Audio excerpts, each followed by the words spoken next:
أولاً،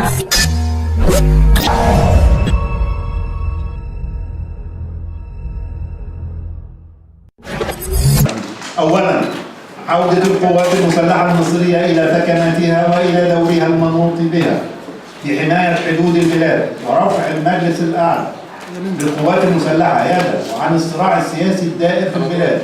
ثانياً، إلغاء انتخابات الرئاسة الباطلة وإلغاء ما يسمى بخارطة الطريق التي فرضها انقلاب عبد الفتاح السيسي بقوة السلاح وكل ما ترتب عليها من آثار.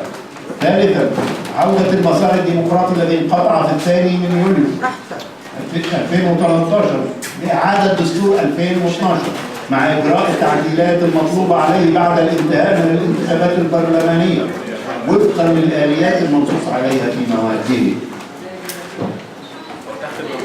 تشكيل مجلس رئاسي مدني له كافة صلاحيات رئيس الجمهورية المنصوص عليها في دستور 2012 برئاسة الرئيس الدكتور محمد مرسي، وعضوية المجلس ل6 أشخاص إضافة إلى شخص الرئيس، بتشكيل يطمئن كل الاتجاهات السياسية والفكرية والقوات المسلحة وفقا لما يلي. 4 شخصيات تمثل كافة التيارات السياسية: الليبرالية الإسلامية، القومية، اليسارية، وتحظى بموافقة الجميع.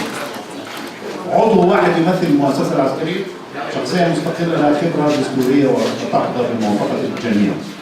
ويتخذ المجلس الرئاسي القرارات والإجراءات اللازمة لتوفيق أوضاع البلاد والعودة إلى المسار الديمقراطي.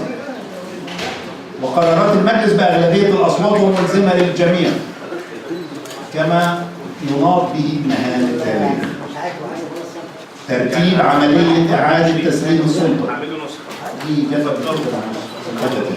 ترتيب عملية إعادة تسليم السلطة وإعادة العلاقات الصحية بين الجيش والمجتمع.